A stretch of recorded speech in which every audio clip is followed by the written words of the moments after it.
Só um adendo, o Jesus Cristo da Rússia. Ao longo da história, a gente conhece muitas pessoas que se autodenominaram Jesus.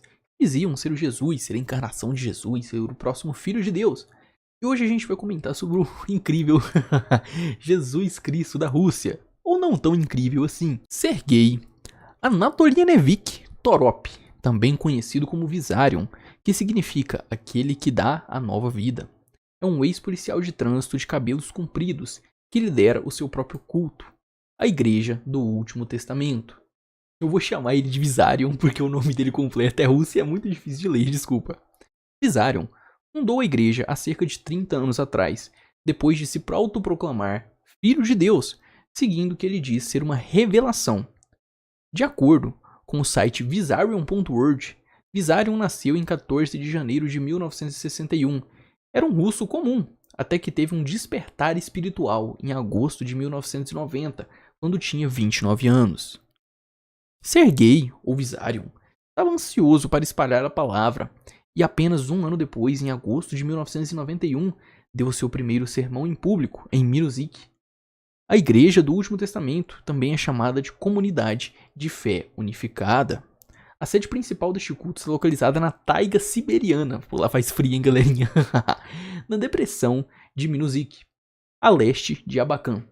Trata-se de uma pequena comunidade chamada Morada do Amanhecer. Cerca de 4.000 seguidores vivem lá, de acordo com um artigo de 2020 da Forbes. A comunidade afirma ser a maior reserva religiosa do mundo. O grupo também afirma ter 10.000 seguidores em todo o mundo, de acordo com o France 24.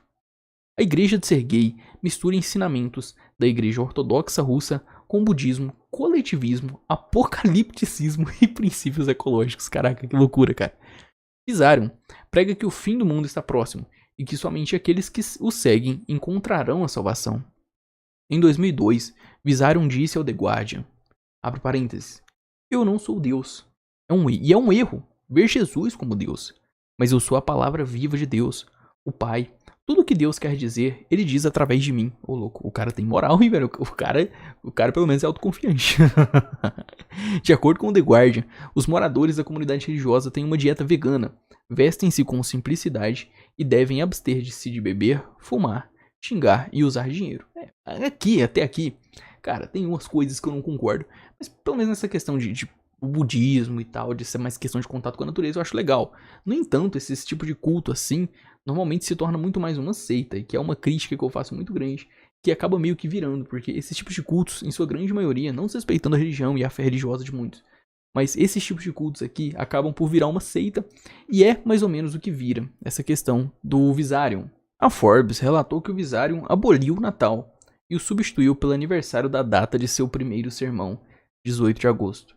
Além disso, a Igreja do Último Testamento usa um calendário que começa a partir do nascimento de Vissarion em 1961. No final do vídeo eu vou comentar com vocês sobre um rapaz chamado Eduardo e que sofreu um acidente de moto e tal. Depois no final do vídeo vocês assistem. Em entrevista à BBC em 2017, Vissarion disse: temos uma escola de donzelas nobres aqui. Estamos preparando meninas para se tornarem futuras esposas, futuras noivas para homens dignos. Vissarion acrescentou que as mulheres da comunidade devem aprender. Olha que absurdo. A não se elevar acima do homem, não se orgulhar de sua independência, ser tímida, discreta e fraca. É aí que eu viro e falo pra vocês, vira uma seita. O cara entra tão na mente das pessoas que ele consegue um nível de submissão e que as pessoas aceitam essas ideias malucas, velho. Isso é algo tipo assim, bizarro. Não consigo imaginar uma sociedade dessa forma. Você submeter a mulher a esse tipo de coisa. E é aí que vai começando a se transformar em uma seita muito perigosa. De acordo com o The Daily Mail, Vissarion tem 2 esposas e pelo menos 6 filhos, tendo, em certo momento, casado com uma jovem de 19 anos que vivia com ele desde os 7 anos. Apesar de todos esses ideais estranhos e alguns comportamentos questionáveis da parte de Vissarion, a comunidade da Igreja do Último Testamento na Sibéria parecia relativamente feliz. Apesar dessas coisas absurdas, assim, mas tem doido pra tudo, né? Pelo menos até em setembro de 2020. Em setembro de 2020, segundo o jornal The Guardian, as forças especiais russas chegaram, de helicóptero, à comunidade religiosa na remota Sibéria. Prenderam Sergei e seus 2 principais assessores, sob as acusações de organização religiosa ilegal e de danos graves a 2 ou mais pessoas. Além disso, os investigadores do FSB acusaram o Visarion de manipular seguidores para obter ganhos financeiros e de abusá-los mentalmente a ponto de comprometer a vida deles. Ou seja, eles meio que se tornaram aquelas seitas clássicas que a gente, tipo assim, fica tão abismado de ver nos noticiários e tal, e parece que é algo antigo, que não acontece. Mas até os dias de hoje, tipo assim, 2020, quando pegaram o cara, é recente, é algo muito recente, é algo que acontece. E as pessoas, infelizmente, na sociedade onde a gente tá vivendo, criando, se tornam cada vez mais suscetíveis a esse tipo de seita, a esse tipo de ideia. E respeitando sempre, é lógico que eu não quero ser desrespeitoso com a religião de ninguém, isso jamais. Mas o que eu falo é, certas religiões, assim, certas seitas, acabam entrando na mente da pessoa, passando por uma religião, se passando por algo bom, mas acabam se tornando uma seita que entra na mente da pessoa, que entra na vida da pessoa, e acaba por tornar essa pessoa cega pro mundo, alienada pro mundo, pra tudo. E aí, como no mundo tem muita gente esperta, cara, muitas pessoas acabam usando disso pra benefício próprio. E é aí que se criam e aparecem as seitas. Porque se você for basear, inclusive, pela fé cristã, essa questão desse cara se autodenominar filho de Deus, filho de Jesus Cristo encarnado, já é uma bizarrice, uma heresia gigantesca. Mas eu não sou muito nessa questão religiosa e tal. Eu sou muito mais pelos absurdos. Por exemplo, nessa questão das mulheres. Ah, Paulo, mas isso é algo cultural. Cara, a Rússia não é tão assim diferente da gente. Pô, a Rússia não é que nem as culturas lá da África. Não é. Não é que nem a cultura oriental. Não é tanto assim a Rússia. A Rússia não diverge tanto.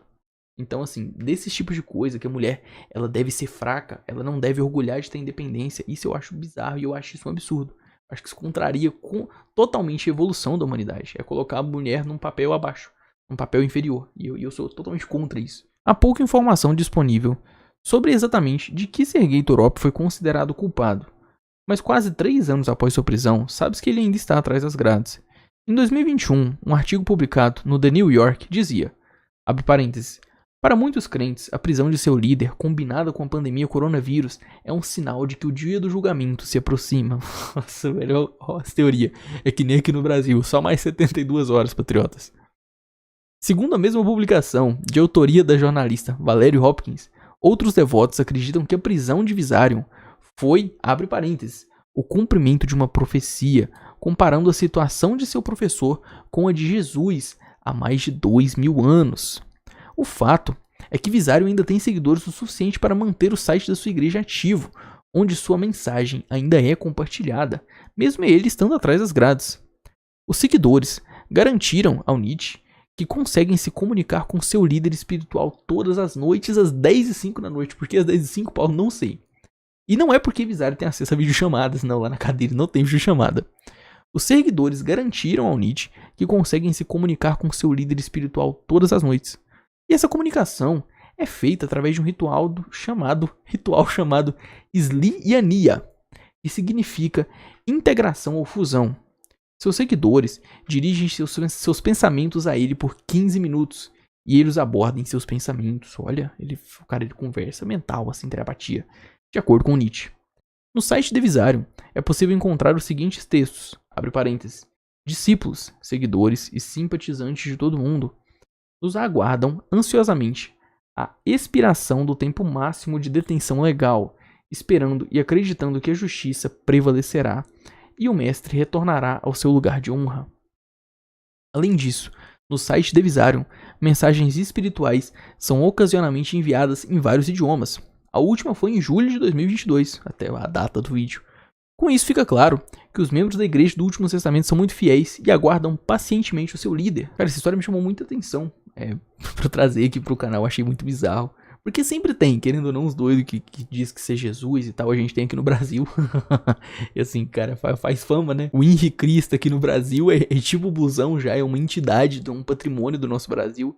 Só que no nosso Brasil a gente também tem os nossos Jesus, como esse pessoal se considera. Mas tocar nesse tipo de tema é muito legal trazer pra vocês, porque é pra mostrar o quão pessoas utilizam da fé, se utilizam da fé alheia, do poder de crença de outras pessoas em querer uma salvação, em buscar a Deus, pra se aproveitar. Por quê, cara? Um cara que se autodenomina Jesus, pra mim, pelo menos, já não tem credibilidade nenhuma. Pelo menos ele não leu a Bíblia. Pelo menos ele não leu a Bíblia. E hoje, mesmo que a nossa sociedade seja aquela que tem mais acesso a conteúdo, a conhecimento, Porque a gente tem internet, a gente pode pesquisar tudo, a gente tem tudo o acesso à informação aqui na palma da nossa mão, com o iPhone, com o telefone. Mas a gente não usa. E hoje em dia, eu acredito que nós somos até muito mais vulneráveis a esse tipo de coisa, a esse tipo de ideia, devido à forma como a nossa sociedade vai se moldando. E isso é muito perigoso, cara, porque você, como esse pessoal aí, por exemplo, se torna uma seita. E essas seitas sempre são muito perigosas. Porque assim, vai fazendo uma certa lavagem cerebral na mente da pessoa. A pessoa passa a viver isso, a pessoa passa a ser isso, a existir por isso. E isso não é algo benéfico. Aí você coloca, por exemplo, o cara tá atrás das grades. Não é à toa, não é de graça que ele foi pra lá. Alguma coisa com certeza aconteceu. Senão, por mais que na Rússia é questionável o penal de lá, as formas como eles decidem as coisas lá, ele não foi denunciado à toa. Ele não foi. O que acontece dentro dessa seita? Não dá pra saber. Porque o culto tem suas leis próprias. Essas seitas têm suas próprias leis. O que acontece lá dentro ninguém sabe. É uma lavagem cerebral de um nível das pessoas. Então assim, pra mim, aquilo lá sobre relação às mulheres, que as mulheres devem ter vergonha de ser independentes, devem ser fracas e vulneráveis. Mano, isso pra mim é algo absurdo, é algo bizarro. É algo bizarro. Independentemente, tipo assim, é lógico, tem que respeitar culturas e tal. Mas lá na Rússia, a cultura não é tão assim, não. Pelo menos não na Rússia, lá na Sibéria, não é assim, não. Lá na Sibéria, até onde eu sei, as mulheres lá são braba. Porque pra viver no frio da Sibéria, você tá louco. Viver no frio da Sibéria tem que ser brabo. Então, cara, lá as mulheres são brabas, as mulheres trabalham, as mulheres surra. Porque pra viver lá, a sobrevivência lá já é muito mais complexa, já exige muito mais da gente do que da gente aqui, ó, que tá aqui no Brasil, no nosso clima tropical. Lá já é bizarro pra sobreviver, assim. Então não é. A diferença cultural lá não é como se fosse, por exemplo, um país da África, onde é extremamente mais assim. Então, nossa, é uma crítica que eu tenho pra trazer pra vocês, mas é uma história legal também da gente trabalhar e conhecer. Porque pra ver que em todo lugar tem seu Henrique Cristo, em todo lugar tem seu doidinho. Então assim, não acreditem em soluções milagrosas, não acreditem em pessoas que vão chegar na vida de vocês e vão dizer: ah, eu tenho a solução pra todos os seus problemas, eu sou Jesus Cristo. Isso não existe, não existe. Infelizmente a vida não é cor de rosa, a vida não é bonita, a vida é sofrida. A gente vem pra cá, a gente vai sofrer, a gente vai chorar, a gente vai sentir dor. A vida, a gente vem, infelizmente, assim, a vida é um grande aprendizado. Mas pra você aprender, na maioria das vezes você vai ter que sofrer, você vai ter que passar por um desconforto. Afinal, a gente aprende no desconforto, em situações adversas às nossas de costume. Então não acreditem em pessoas que vão chegar com soluções milagrosas, com grandes poderes, vai fazer realizar milagres. Não é assim que as coisas acontecem. Infelizmente, não é assim que o mundo vive. Mas tem uma coisa que eu acredito piamente. No Apocalipse, como diz na Bíblia, hoje pra mim, ao invés de algo ruim, eu acho que é a salvação, viu? Do jeito que o nosso mundo tá indo, pra frente, cara, eu acredito que o Apocalipse deixou de ser algo ruim pra ser a salvação da humanidade. Acaba com a gente. Deixa o mundo pros doguinhos, pros cachorros, pros gatos. Acho muito melhor. Eles vão cuidar muito melhor do que nós. E agora, que pra você que chegou até aqui no final do vídeo, vamos comentar um pouco sobre a história do Eduardo, que foi um rapaz que sofreu um grave acidente de moto e ficou incapacitado de trabalhar.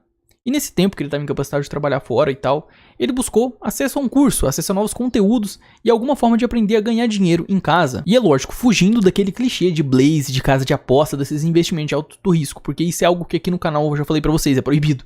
Eu jamais faria propaganda ou comentaria sobre casa de aposta, essas coisas. Eu não aceito esse tipo de coisa aqui no canal e tal. Então, mano, isso pra mim é algo inaceitável. Casa de aposta, esse tipo de coisa. Eu não aceito esse tipo de coisa. Isso é vício, isso leva vocês ao vício. Isso é algo que não agrega em nada pra vida de vocês. O Eduardo buscou algo mais plausível, algo realmente de verdade. E eu queria ler com vocês aqui o depoimento do Eduardo. Dia 24/6, sofreu um acidente de moto, trincando o ombro. Fiquei bem preocupado comigo, é lógico. Mas depois veio na cabeça as contas, e não sou registrado e não trabalho para ninguém. Mas graças ao marketing digital não precisei de patrão ou um serviço fixo. Ao longo do dia, depois do dia 25, ele escreveu meio errado aqui, voltei a focar no marketing e bem focado. E se ligo no meu resultado aí na moral. Nunca dependa de ninguém, faça seu corre, vá em busca da sua liberdade. Eu sou apenas um rapaz de 21 anos de idade que ganhou 11 mil por mês. Gratidão. E hoje em dia, com o advento da internet, o que mais você tem são infinitas possibilidades de ganhar dinheiro com a internet, de trabalhar com a internet de forma honesta e assim, sem usar a casa de aposta, essas coisas, que isso não é forma de renda extra. Isso é jogo de azar. Então assim, hoje em dia com a internet, cara, vocês têm inúmeras possibilidades de ganhar dinheiro. Inúmeras, mas assim, infinitas possibilidades. E agora chegando essa questão da inteligência artificial, então é coisa pra cacete. É coisa pra cacete pra vocês trabalharem. E é lógico, esse tipo de curso, você não vai começar ele hoje e vai ganhar 11 mil reais amanhã. Não é assim que as coisas funcionam. Não existe dinheiro fácil. Não existe almoço grátis. Não é que você vai comprar um negócio, amanhã você tá ganhando 7 mil reais. Não é assim que as coisas funcionam, mas eu acho que todo tipo de conhecimento é válido. Todo tipo de conhecimento que busca te aprimorar e melhorar é válido. Você pode aprender hoje e não usar, mas daqui 10 anos pode ser algo que você vai usar. Daqui 2 anos pode ser algo que vai mudar a sua vida, pode ser algo que vai te aprimorar em muito. Acho que assim, todo conhecimento é válido. E aí, eu vou deixar pra vocês o link no comentário fixado pra vocês entrarem em contato com o Thiago, que é o cara que ensinou o Eduardo a fazer esse tipo de conteúdo, a trabalhar com esse tipo de coisa. E ele vai estar disponibilizando pra vocês uma aula grátis. Ah, Paulo, mas eu não tenho dinheiro pra comprar o curso. Tudo bem, assiste a aula grátis. Ah, Paulo, mas eu não quero. Assiste a aula grátis. Pô, a aula é grátis, tá ligado? A aula é gratuita. Quer algo melhor que gratuito? Pô, almoço grátis, pelo menos assim. A aula é gratuita. Vocês podem não comprar o curso, não precisa comprar o curso pra ter a aula gratuita. E depois você assiste a aula gratuita. Quem tiver interesse, beleza. Mas vai lá e consome pelo menos a aula gratuita. Vocês não tem nada a perder com isso. Vocês só têm a ganhar. E eu gosto de dar muita ênfase nessa questão da aula gratuita pelo fato de que é gratuito. Vocês podem aprender algo lá que vai mudar a vida de vocês sem comprar o curso. Então, vai lá, vê pelo menos a aula gratuita, troca ideia, tá bom? É isso. Quem puder se inscrever, deixa o like, eu agradeço demais. Valeu, falou, tchau, tchau.